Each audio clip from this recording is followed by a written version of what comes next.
మళ్ళీ గత 16 నెలలుగా ప్రతిపక్ష పార్టీగా ప్రజలు ఏ బాధ్యత ఇస్తే ఆ బాధ్యతని అద్భుతంగా నిర్వహిస్తూ తెలంగాణ ప్రజల గొంతుకగా ఇవాళ దేశం మొత్తంలో కూడా గుర్తింపు తెచ్చుకున్న పార్టీ టీఆర్ఎస్, ఇప్పుడు బీఆర్ఎస్. అదేవిధంగా తెలంగాణ ప్రజల గుండె ధైర్యం ఈ గులాబీ జెండా అనే మాట నేను మీ అందరికీ గుర్తు చేస్తా ఉన్నాను.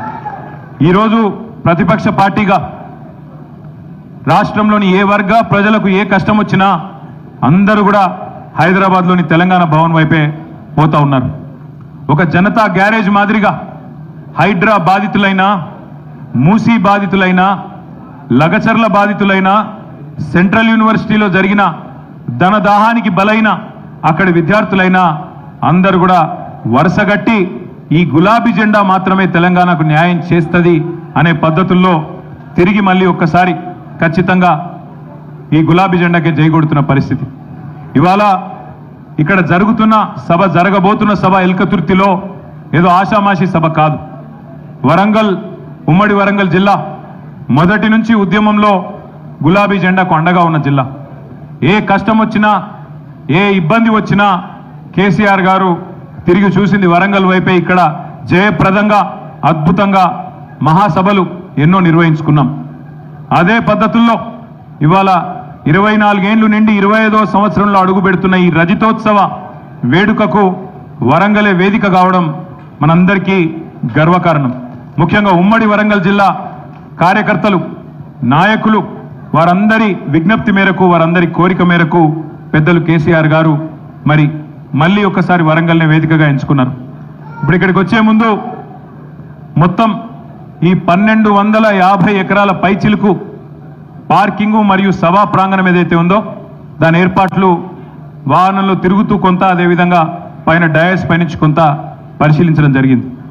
దాదాపు ఎక్కడి నుంచి రాష్ట్రంలోని ఏ మూల నుంచి వచ్చే ఏ సోదరుడికైనా, ఏ సోదరికైనా ఎలాంటి ఇబ్బంది లేకుండా దాదాపు 1000 ఎకరాల్లో పార్కింగ్ సౌకర్యం కూడా ఏర్పాటు చేసుకున్నాం. అంటే 30,000, 40,000 వాహనాలు వచ్చినా ఏ ఇబ్బంది లేకుండా చిన్న వాహనాలు, పెద్ద వాహనాలు, బస్సులు, అదేవిధంగా ఆటోలు, జీబులు, తుఫాన్లు, కార్లు, ఎన్ని వాహనాలు వచ్చినా దాదాపు 30,000-40,000 వాహనాలు వచ్చినా ఎక్కడో దూరంకి వెళ్ళి నడిచొచ్చే అవసరం లేకుండా పక్కనే చాలా చక్కటి ఏర్పాట్లు చేసిన మా ఉమ్మడి వరంగల్ జిల్లా నాయకత్వానికి హృదయపూర్వకంగా నేను ధన్యవాదాలు చెప్తా ఉన్నా.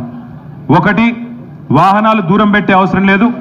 ఏ రోడ్డు నుంచి వచ్చే వాళ్ళకు ఆ రోడ్నే పార్కింగ్ కూడా. అంటే ఇట్లా సిద్దిపేట నుంచి వచ్చే హుస్నాబాద్ మీదుగా వచ్చే రోడ్ ఏదైతే ఉన్నదో అక్కడ మొత్తం దాదాపు ఉమ్మడి కరీంనగరు, అదేవిధంగా ఉమ్మడి ఆదిలాబాదు, నిజామాబాదు, మెదక్ జిల్లా, ఉమ్మడి మెదక్ జిల్లా, ఆయా జిల్లాల నుంచి వచ్చే అన్ని వాహనాలకు దాదాపు 260 ఎకరాల్లో పార్కింగ్ అంతా ఒకవైపు ఉన్నది సభా ప్రాంగణానికి. మరొక వైపు ఇటు ఖమ్మం, నల్లగొండ, ఇటువైపు కొంత భాగమైన వరంగల్ జిల్లా, అదేవిధంగా మరి వారందరికీ కూడా ఇటు పక్కన బ్రహ్మాండంగా దాదాపు 600 ఎకరాల్లో పార్కింగ్ యువతల వైపు ఉన్నది.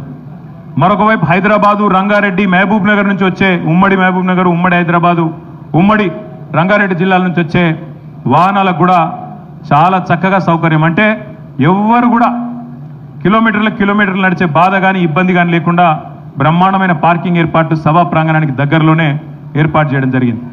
అట్లాగే మరి వచ్చిన ప్రజలందరికీ కూడా సౌకర్యంగా ఉండేదానికి, ఎందుకంటే ఎండాకాలం ఇబ్బంది అందరికీ కూడా ఇబ్బందే, కానీ పార్టీ ఆవిర్భావ దినోత్సవం, అందులో 25వ సంవత్సరం రజతోత్సవం కాబట్టి బ్రహ్మాండమైన ఏర్పాట్లు. ఒక 10 లక్షల వాటర్ బాటిళ్లు మరి పూర్తి స్థాయిలో అందుబాటులో పెడుతున్నాం. అవసరమైతే ఇంకా పెంచుకోవడానికి కూడా ఏర్పాట్లు చేసుకున్నాం. అట్లాగే 10 లక్షల చల్ల ప్యాకెట్లు, మజ్జిగ ప్యాకెట్లు కూడా ఏర్పాటు చేసుకున్నాం. దాన్ని కూడా మొత్తం ప్రాంగణంలో ఎక్కడి వాళ్ళకి అక్కడే, వారు కూర్చునే ప్రాంతంలో, వాళ్ళు నిల్చునే ప్రాంతంలోనే పెద్ద ఎత్తున ఏర్పాట్లు చేసుకుంటా ఉన్నాం.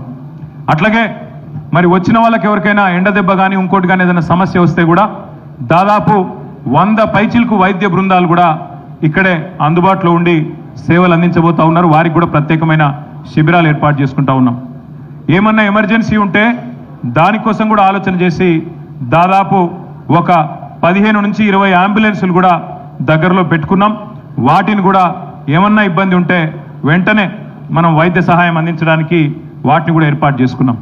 అట్లాగే సుదూర ప్రాంతం నుంచి ఆడబిడ్డలు వస్తున్నారు, అన్నదమ్ముళ్ళు వస్తున్నారు, గులాబీ దండు కదులుతున్నది కాబట్టి వారందరి సౌకర్యం కోసం వచ్చిన వాళ్ళకి, ఎందుకంటే ఎండాకాలం మరి ఇబ్బంది కూడా ఉంటుంది కాబట్టి మరి చుట్టుపక్కల అన్ని ప్రాంతాల్లో కూడా చాలా పెద్ద ఎత్తున తాత్కాలిక టాయిలెట్ల నిర్మాణం కూడా కొనసాగుతున్నది. అవి కూడా పూర్తవుతాయి.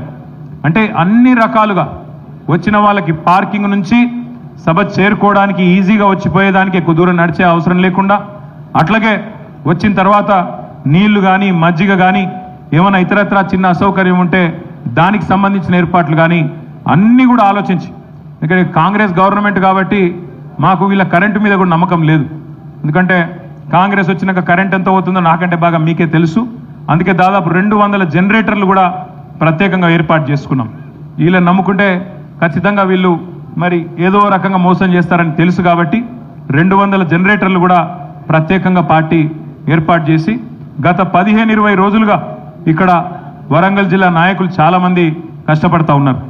సోదరులు వినయ్ భాస్కర్ గారు, సోదరులు పెద్ది సుదర్శన్ రెడ్డి గారు, సోదరులు పోచంపల్లి శ్రీనివాస్ రెడ్డి గారు, ఇంకా పెద్దలు గ్యాదరి బాలమల్లు గారు, మరి ఇక్కడనే అదేవిధంగా స్థానిక మాజీ శాసనసభ్యులు సతీష్ కుమార్ గారు మరి ఇక్కడే వారు మరి పూర్తి స్థాయిలో నిమగ్నమై ఈ మొత్తం ప్రాంగణము, పార్కింగు ఇవన్నీ కూడా ఏర్పాటు పర్యవేక్షిస్తూ ఉన్నారు.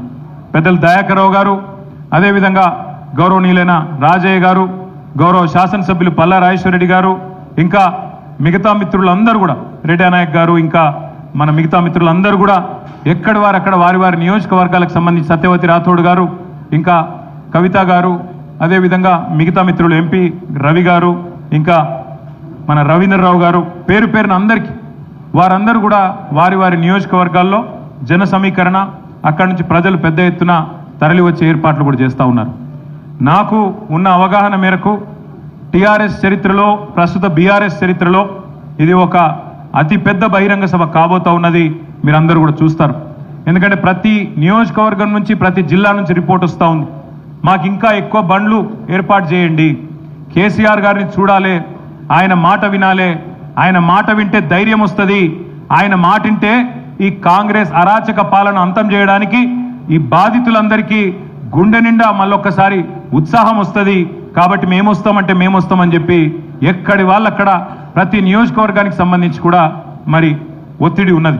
కానీ నేను మిత్రులందరినీ కోరుతా ఉన్నా, ముఖ్యంగా ఉమ్మడి వరంగల్ జిల్లా మిత్రులు, పక్కనే ఉన్న కరీంనగర్ జిల్లా మిత్రులను కూడా కోరుతా ఉన్నా, ఎవరికి ఏ వాహనం అందుబాటులో ఉంటే ఆ వాహనం తీసుకొని వచ్చేయండి. మీరు కొంతమంది దగ్గరున్న వాళ్ళు మోటార్ సైకిల్ మీద కూడా వస్తారు. హుస్నాబాదు, హుజురాబాద్ వాళ్ళు పెద్ద ఎత్తున మోటార్ సైకిల్ మీద కూడా రావడానికి ఏర్పాట్లు చేసుకుంటా ఉన్నారు. జాగ్రత్తగా రండి. కానీ ఎవరికి ఏ చిన్న వాహనం దొరికినా అందుబాటులో ఉన్న వాళ్ళు రండి. నాకు పొద్దున్నే ఈరోజు ఒక దృశ్యం చూస్తే చాలా గొప్పగా అనిపించింది. మళ్ళీ ఉద్యమం నాటి రోజులు గుర్తొచ్చినాయి. ఇక్కడ వరంగల్లో సభలు జరిగినప్పుడు గతంలో నర్సంపేట నుంచి, అదేవిధంగా పరకాల నుంచి ఆ ప్రభ బండ్లు వచ్చేది పెద్ద ఎత్తున. అట్లాగే మళ్ళొక్కసారి ఈరోజు సూర్యాపేటలో బయలుదేరినారు. అప్పుడెప్పుడో బండి యాదగిరి గారు పాట రాసినారు, బండెనక బండి గట్టి అందరం పోదాం బయలుదేరని. మరి అదే పద్ధతుల్లో బండెనక బండి గట్టి ఇవాళ సూర్యాపేట జిల్లా రైతన్నలు అక్కడ సూర్యాపేట జిల్లా కేంద్రం నుంచి పెద్ద ఎత్తున బయలుదేరి వాళ్ళు వస్తూ ఉన్నారు. ఇవాళ సాయంత్రం తొర్రూరు కూడా చేరుకుంటున్నారు. మధ్యాహ్నం 4 గంటల వరకు దంతాలపల్లి, తర్వాత 6-6:30 వరకు తొర్రూరు కూడా చేరుకుంటా ఉన్నారు. ఎడ్ల బండ్లు, మొత్తం ఎడ్ల బండ్లు అక్కడి నుంచి ఇక్కడి వరకు ఎండపొడ తలగకుండా పొద్దున 9 లోపల ఆగుతున్నారు.